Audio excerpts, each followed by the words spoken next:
Students, कैसे हैं आप सब? उम्मीद है कि आप सब खैरियत से होंगे।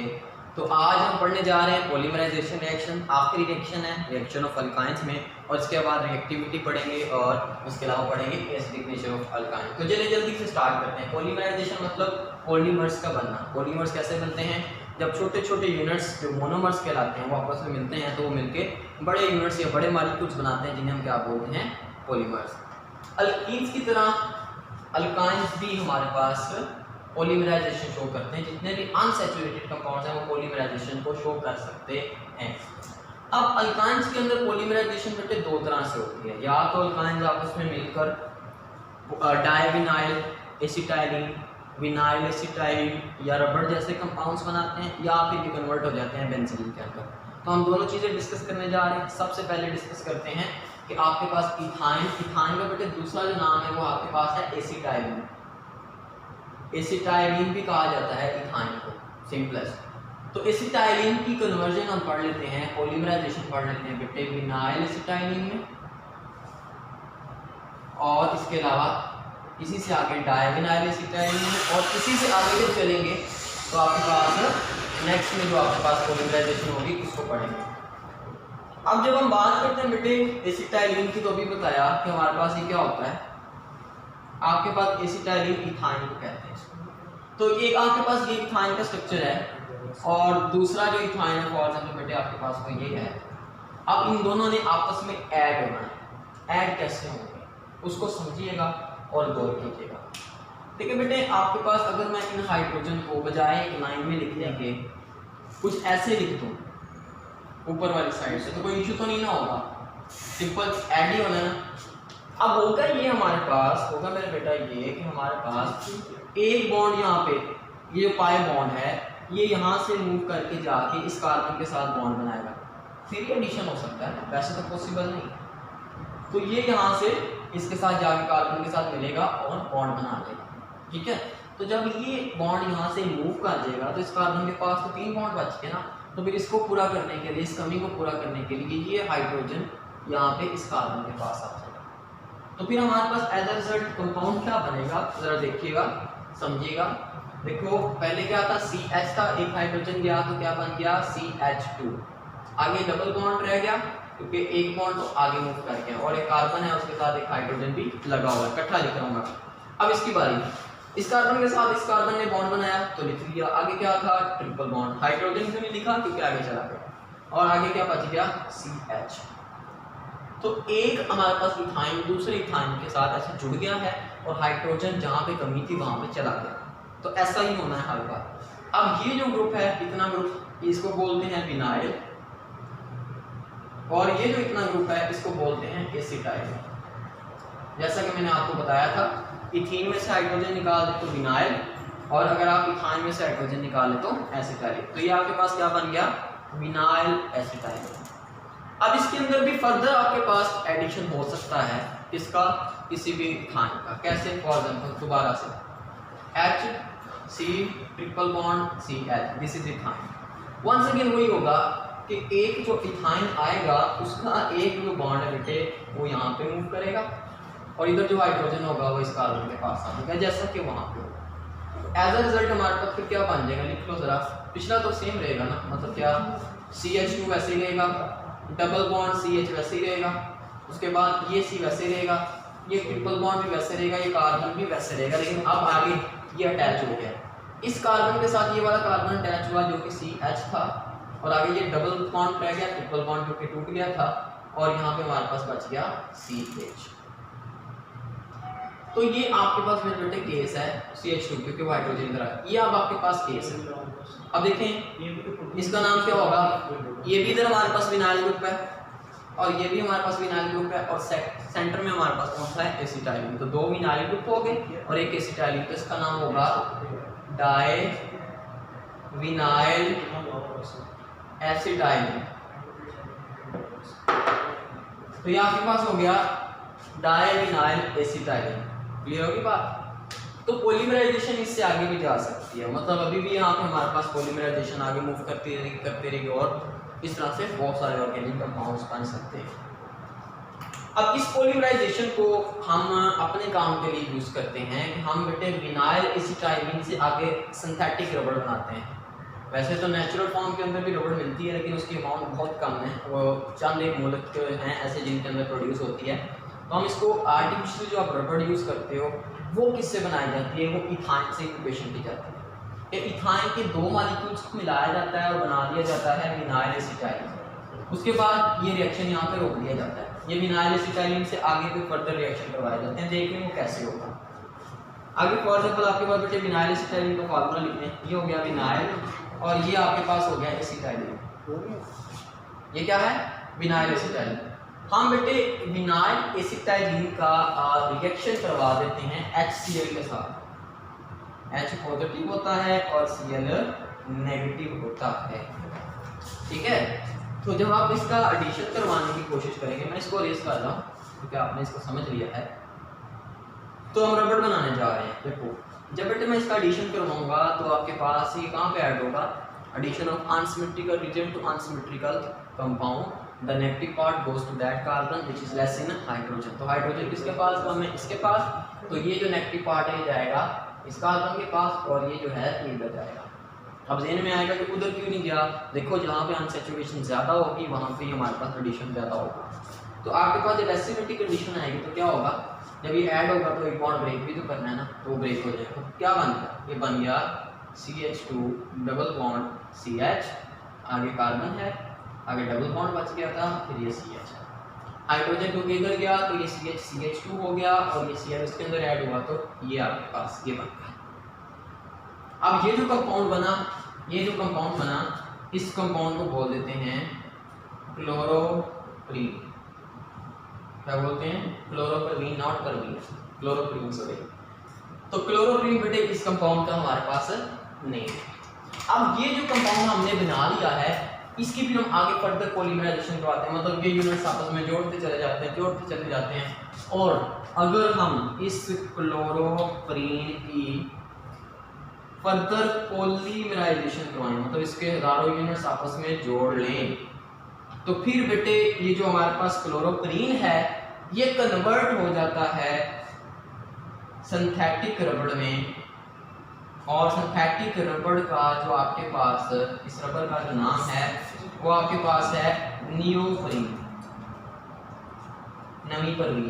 नियोप्रीन, ठीक है।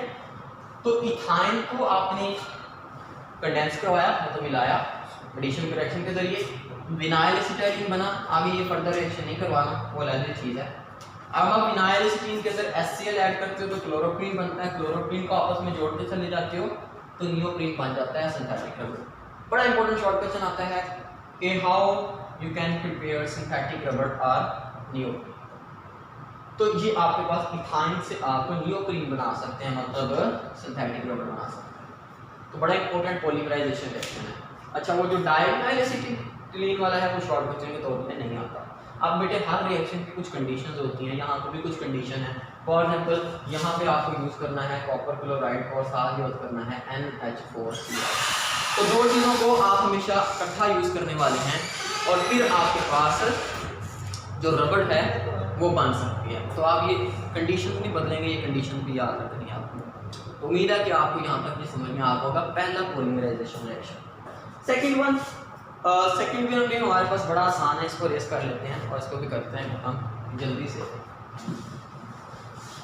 सेकेंड बिट पॉलीमराइजेशन हो सकती है कि 3 इथाइन के मॉलिक्यूल आपस में मिलें और एक नया कंपाउंड बना दें और उस नए कंपाउंड का नाम होगा बेंजीन। ये भी पॉलीमराइजेशन रिएक्शन है और बड़ा इंपॉर्टेंट रिएक्शन है ये। तो रिएक्शन है पॉलीमराइजेशन और बनाने जा रहे हैं कन्वर्जन करने जा रहे हैं इथाइन की इनटू बेंजीन। तो पॉलीमराइजेशन रिएक्शन के जरिए बेंजीन बनाने जा रहे हैं। अच्छा अब ये कैसे बनेंगी इसको जरा समझ लेते हैं, देख लेते हैं। देखो इथाइन ये है, डेफिनेटली ये है, आपको भी पता है, मुझे पता है। अगर मैं इसको ऐसे लिख रहा हूँ तो क्या ये फिर भी इथाइन ही है? इथाइन ही है ना। अगर मैं इसको ऐसे लिख लेता हूँ क्या ये फिर भी इथाइन ही है? जी हाँ ये इथाइन ही है। तो बेटे 3 इथाइन के मॉलिक्यूल्स मैं अपनी मर्जी से लिखने जा रहा हूँ ताकि आपको समझाऊं, और 3 इथाइन के मॉलिक्यूल्स अपने बॉन्ड को मूव करेंगे और आपस में क्या हो जाएंगे, पॉलीमराइज हो जाएंगे। कैसे, जरा समझते हैं। फॉर एग्जाम्पल मैं एक इथाइन ऐसे लिख रहा हूँ, हाइड्रोजन उसके इधर साइड पे अटैच कर रहा हूँ। दूसरा इथाइन फॉर एग्जाम्पल मैं ऐसे लिख रहा हूँ, हाइड्रोजन में इधर अटैच कर रहा हूँ। सिर्फ समझाने के लिए आप इकट्ठा लिख सकते हैं इसको। तीसरा इथाइन मैं ऐसे लिख रहा हूँ, सिर्फ आपको समझाने के लिए। तो 3 इथाइन के मॉलिक्यूल्स बेटे आपस में क्या होते हैं, ऐड होते हैं, पॉलीमराइज होते हैं। किस तरह से, देखो होता क्या है, होता ये है कि ये जो बॉन्ड है बेटे ये यहाँ पे शिफ्ट हो जाता है, मतलब ये जो बॉन्ड इस कार्बन के साथ है ये ऐसे इन दोनों के दरमियान बन जाता है, और ये बॉन्ड यहाँ पे शिफ्ट हो जाता है, मतलब ये जो बॉन्ड है ये ऐसे इन 2 कार्बन के दरमियान बन जाता है, और ये जो बॉन्ड है शिफ्ट होकर इस कार्बन के साथ शिफ्ट जाता है। तो ये 3 बॉन्ड आपस में क्या हुए, शिफ्ट हुए हैं, उन्होंने अपनी कह लें कि मोहब्बतें बदली हैं और किसी और के साथ कायम की हैं और आपस में ये मिल गए हैं। अब देखो ये सब कुछ होगा किसकी प्रेजेंस में, जाहिर सी बात है मोहब्बतें बदलने में किसी बंदे का रोल होता है, तो कॉपर ट्यूब यूज़ करेंगे हम इसमें, ट्यूब की शक्ल जैसा लाजमी आ ही जाता है, तो कॉपर ट्यूब यूज़ करेंगे और फिर बहुत ज़्यादा आग लगाता है, वो 300 सेल्सियस टेम्परेचर देगा, तो बेटे ये आप देखिए फिर क्या हो जाएगा, क्या बन के जाएगा। सिंपल लिखने वैसे, कार्बन डबल बॉन्ड रहेगा ना, एक बॉन्ड को आगे मूव कर गया ये कार्बन, हाइड्रोजन वैसे ही। अब हुआ क्या, आगे इधर जो कार्बन था उसको भी लिख लो वैसे ही, पहले लिख लें फिर बाद में बॉन्ड बना देते हैं। ऐसे हो गया और ऐसे हो गया।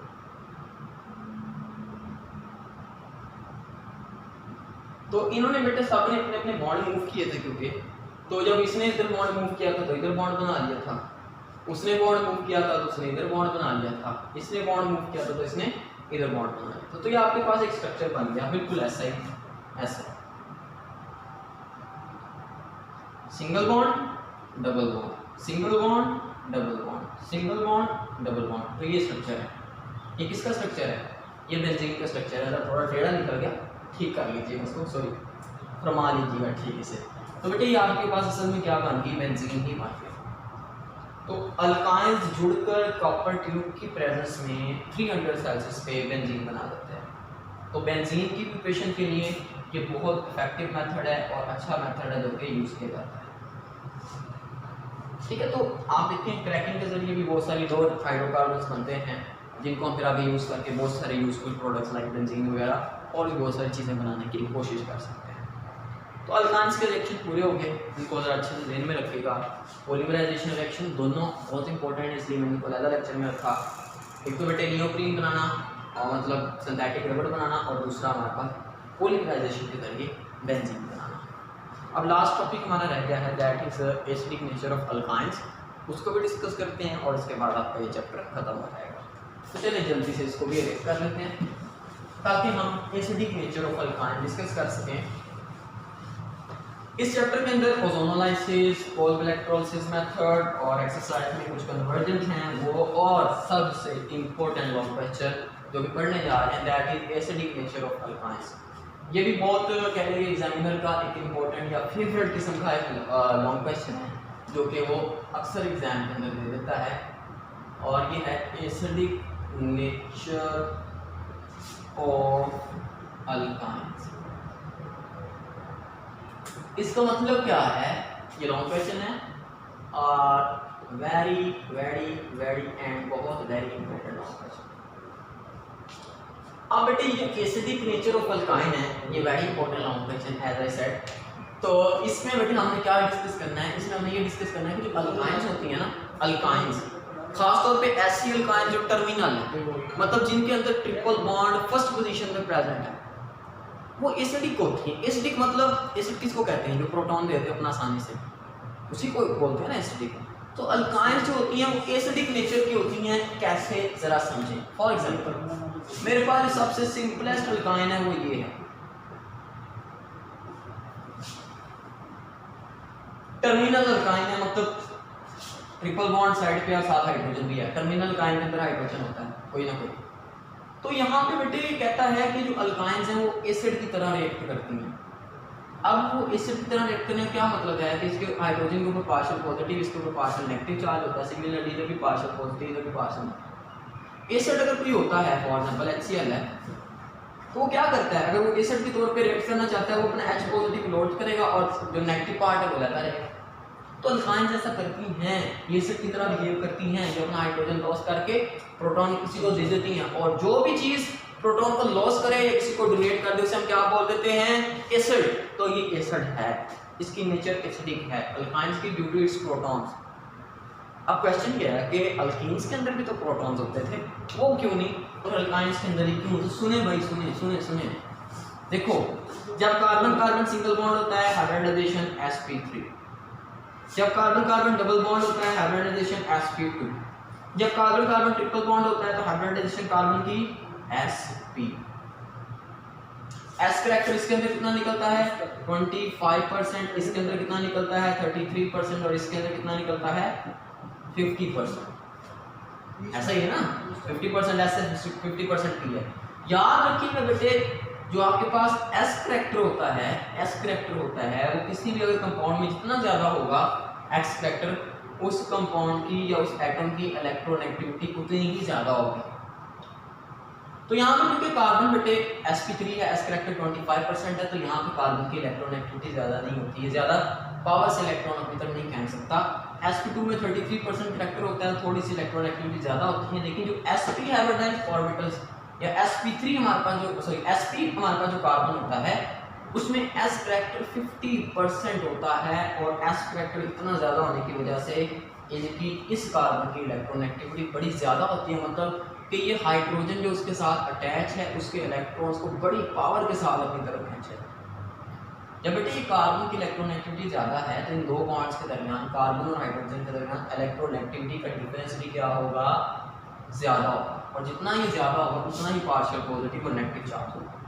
और ये इतना ज्यादा होता है कि ये पार्शियल पॉजिटिव चार्ज इतना ज्यादा हो जाता है कि ये हाइड्रोजन एसिड की तरह ही बिहेव करना शुरू कर देता है। ठीक है, समझ आ रही है बात, कि ये जो टर्मिनल हाइड्रोजन होता है ये एसिड की तरह ही बिहेव करना शुरू कर देता है, क्योंकि ये जो sp हाइब्रिडाइज्ड कार्बन है इसकी इलेक्ट्रोनेगेटिविटी ज्यादा है। तो that's why alkynes behave acidic, वो एसिडिक नेचर को शो करती हैं।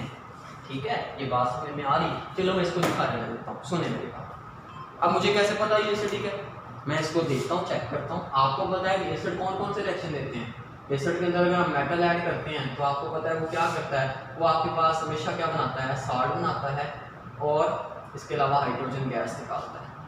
तो अगर तो अल्काइन ने भी ऐसा कर दिया तो इसका मतलब है, मतलब मेटल ऐड करके साल्ट बना दिया या हाइड्रोजन गैस निकाल दी, तो मतलब ये एसिडिक है, अदरवाइज ये एसिडिक नहीं है। चलो चेक करते हैं जल्दी से इसको। देखो ये क्या है, अल्काइन। हम क्या कह रहे हैं, दोनों प्रोटॉन एसिडिक हैं, टर्मिनल पे जो भी प्रोटॉन है वो एसिडिक है। अच्छा मान लेते हैं। देखो हम इसका रिएक्शन करवा देते हैं बेटे सोडियम के साथ। दो सोडियम लेते हैं क्योंकि दो प्रोटॉन, तो क्या होता है, जब इसका मैंने रिएक्शन सोडियम के साथ करवाया तो बिल्कुल वही हुआ जो मैंने सोचा था, कि ये दो हाइड्रोजन निकले यहाँ से, क्योंकि एसिडिक थे तो हाइड्रोजन गैस बना दी, काम तमाम हो गया, एसिड की तरह रिएक्शन कर रहे हैं, और ये सोडियम जाके कार्बन के साथ मिल गया, कुछ ऐसे सोडियम पॉजिटिव फॉर्म में। तो ये आपके पास एक साल्ट बन गया, और इस साल्ट का नाम है डाइसोडियम, दो सोडियम है ना, इसका नाम है डाइसोडियम एसिटिलाइट। एसिटिलाइट का वर्ड तब यूज करते हैं जब हमारे पास C ट्रिपल बॉन्ड C पे नेगेटिव चार्ज है। तो ये आपके पास एक साल्ट बना दी। अरे ये क्या, तो मतलब इन्होंने एसिड की तरह ही बिहेव किया जैसे एसिड करते हैं। मैंने कहा यार इथाइन को छोड़ो, किसी और टर्मिनल अल्काइन को पकड़ो जिसकी फर्स्ट पोजीशन पे ट्रिपल बॉन्ड हो। मैंने कहा चलो इसको जनरलाइज कर देते हैं। ये हम एक प्रोटॉन को देखते हैं, क्या वो भी एसिडिक है, वो क्या पता दो की वजह से धोखा हो गया होगा। अच्छा चलो, फिर मैंने एक सोडियम के लिए ऐड करने के लिए कोई कंपाउंड यूज किया, वो सोडियम अमाइड का फॉर एग्जांपल, और फिर लिक्विड अमोनिया की प्रेजेंस में मैंने ये रिएक्शन करवाया, तो हुआ क्या, अगर तो ये एसिडिक है प्रोटॉन तो इसको निकलना चाहिए, तो ये निकला, और इसने इस NH2 के साथ मिलकर क्या बना दिया, NH3, प्रोटॉन निकल गया। साल्ट बनाना चाहिए किसको, अगर वो एसिड है, अगर वो एसिड है तो वो साल्ट बनाएगा। तो देखा हमने बना salt, RC triple bond C, ये जहाँ से हाइड्रोजन गया वहाँ पे जाके सोडियम लग गया, और फिर हमारे पास एक सोडियम का साल्ट बन गया। एक सोडियम है तो इसका नाम होगा सोडियम एसिटिलाइट। मतलब ये दोनों रिएक्शन ये शो कर रहे हैं, दोनों रिएक्शन ये शो कर रहे हैं कि ये जो आपके पास अल्काइंस है जिनकी टर्मिनल पोजीशन पे ट्रिपल बॉन्ड होता है, ये हाइड्रोजन हमेशा उनका एसिडिक होता है, दैट्स व्हाई अल्काइन का एसिडिक। तो ये हमने दो रिएक्शन इसलिए किए, और ये एसिड हैलाइड्स बनते हैं ना बेटे, ये प्रेसिपिटेट की फॉर्म में बनते हैं, ये सॉलिड फॉर्म में बनते हैं, लेकिन उसको बाद में डिस्कस करते हैं। उम्मीद है कि समझ में आ गया होगा कि ये किस तरह से एसिडिक हैं, और हमने आगे फर्दर एक दो रिएक्शन भी करना है, उसमें हमने यही प्रूव करना है कि क्या ये साल्ट बनाते हैं, अगर तो बनाते हैं तो फिर इसका मतलब है ये एसिडिक है। तो हम इनके रिएक्शंस करवा के देखते हैं किसी और चीज़ के साथ। फॉर एग्जाम्पल अब ये ना इस एसिडिक नेचर को हमने यूज़ करके बड़ी कमाल की चीज़ें बनाई हैं और देखी भी हैं, देखते हैं कैसे। आपके पास फॉर एग्जाम्पल फिर से बेटे एक इथाइन है, ओके, आप इसका रिएक्शन करवाते हो कॉपर क्लोराइड के साथ और रिएक्शन करवाते हो अमोनियम हाइड्रो ऑक्साइड के साथ, ये दो ले लें आप। अगर तो ये है एसिडिक, ये प्रोटॉन है एसिडिक, तो इनको चाहिए निकलना यहाँ से। अगर तो ये एसिडिक है तो इनको निकलना चाहिए, तो कैसे होता है रिएक्शन करते हैं? रिएक्शन हमारे पास ये होता है, आप एक साइड पे आग कर लें ताकि आसानी के होता है। रिएक्शन इस तरह से है कि बेसिकली हमारे पास ये जो कॉपर है, सॉरी ये जो क्लोराइड है, इस NH4 के साथ मिलकर क्या बना देता है NH4Cl, एक ये बन गया, साइड रिएक्शन कर लें, और ये जो हाइड्रोजन है यहाँ से निकल के क्या बना देता है वाटर, ठीक है। और बेटे जो कॉपर बच गया आपके पास, जी हाँ, और जो कॉपर बच गया आपके पास, यहाँ पे 2 आना था, मैंने गलती से लिख दिया, यहाँ पे हाइड्रोजन है। अब ये जो कॉपर बच गया आपके पास, ये क्या करते हैं, ये दोनों जाके इसके साथ अटैच हो जाते हैं, क्योंकि ये दोनों हाइड्रोजन जो हैं यहाँ से रिमूव हो जाते हैं OH के साथ में, और क्या बना देते हैं कि 2H2O बना देते हैं। और ये जो दो कॉपर होते हैं ये इन कार्बन के साथ अटैच हो जाते हैं, मतलब क्या बना देते हैं CuC ट्रिपल बॉन्ड Cu। मतलब बेसिकली समझाना ये था कि ये हाइड्रोजन यहाँ से रिमूव हो गए और OH के साथ मिलके वाटर की फॉर्म, दो वाटर की फॉर्म। ये जो आपके पास NH4 थे दो, ये Cl को निकाल के NH4Cl की फॉर्म में हाथ चले गए, और ये जो कॉपर थे ये जाके ऐड हो गए। तो वही रिएक्शन हुआ जो कि नॉर्मली हमारे पास कोई भी एसिड देता है, साल्ट बनाता है वाटर बनाता है, साल्ट बनाता है वाटर बनाता है। तो ये आपके पास एक रिएक्शन है जो कि आप एक और मतलब समझ लें कि कैरेक्टराइजेशन के लिए, ये जानने के लिए कि वाकई एसिड का यूज़ कर सकते हैं। सिमिलरली एक और रिएक्शन भी है, उसको भी देख लेते हैं, उसको भी यूज़ किया जाता है इस पर्पज़ के लिए। वो क्या है,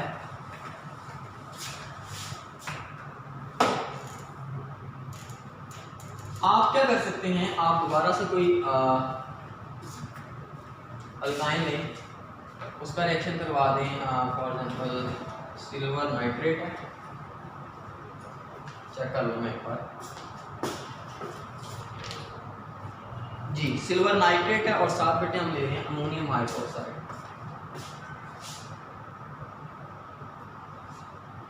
दो ये हैं और दो ये होता ही है बेटे वंस अगेन हमारे पास कि ये जो हाइड्रोजन है, ये दो हाइड्रोजन, ये दो OH यहाँ पे जो प्रेजेंट हैं इनके साथ मिलते हैं और बना देते हैं दो वाटर के मॉलिक्यूल्स, ऐसे ही। और बाकी हमारे पास ये जो दो सिल्वर होते हैं ये किधर लग जाता है, किधर लग जाता है, तो हमारे पास ये क्या बन जाता है C triple bond C Ag plus A minus, ये Ag प्लस और A माइनस, फिर से साल्ट बन गया, वाटर बनता है। और बाकी ये जो बचता है आपके पास NH4 और NO3, ये मिलके कोर साल्ट बना देते हैं, that is called as ammonium nitrate NH4NO3, ये दो बना देते हैं। तो वंस अगेन साल्ट बन गया, हाइड्रोजन रिमूव हो गए, तो इसका मतलब है कि हमारे पास वाकई ही जो आपके पास अल्काइंस होते हैं उनके जो हाइड्रोजन होते हैं वो एसिडिक नेचर के होते हैं। तो यही हमने एक्सप्लेन करना था और यही हमने समझना था। अब बेटे इस एसिडिक नेचर को हम इस रिएक्शन को रिवर्स भी कर सकते हैं। अगर देखो हम यहाँ से हाइड्रोजन निकाल सकते हैं और ये बना सकते हैं साल्ट, तो एसिड को हम बेटे साल्ट को दोबारा से एसिड के अंदर भी कन्वर्ट कर सकते हैं। मतलब अगर मैं हाइड्रोजन लगा दूँ इसको रिमूव करके, तो ये दोबारा से नहीं बनने लगा, तो हम इसको रिवर्स भी कर सकते हैं इनके रिएक्शंस को। कैसे, ज़रा देखें।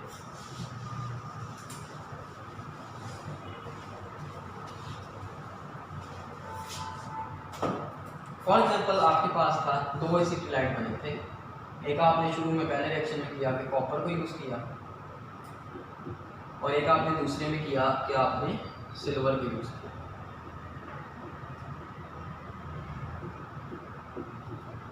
अगर आप इनको दोबारा से भी कन्वर्ट करना चाहें अल्काइंस के अंदर तो आप ये कर सकते हैं सिंपल एसिड ऐड करके। फॉर एग्जाम्पल आप H2SO4 ऐड करते हो तो ये 2 हाइड्रोजन बेटे चले जाएंगे इधर और 2 कॉपर सल्फेट के साथ मिलकर क्या बना देंगे, कॉपर सल्फेट। तो 2 हाइड्रोजन जब उधर गए दोनों साइड पे तो ये हमारे पास दोबारा से क्या बन गया, अल्काइन बन गया, इथाइन बन गया, और ये SO4 इन 2 कॉपर्स को निकाल लेगा तो बना देगा CuSO4 कॉपर सल्फेट। सिमिलरली इधर अगर आप नाइट्रिक एसिड यूज़ कर लो, साल्ट बदल लो, सॉरी एसिड बदल लो, तो ये हाइड्रोजन जाके यहाँ पे लग जाएंगे, एक इधर, और ये सिल्वर इस नाइट्रेट के साथ मिलकर क्या बना देंगे, AgNO3 कितने बनाएंगे, 2 बनाएंगे। और ये आपके पास क्या बच गया यहाँ पे,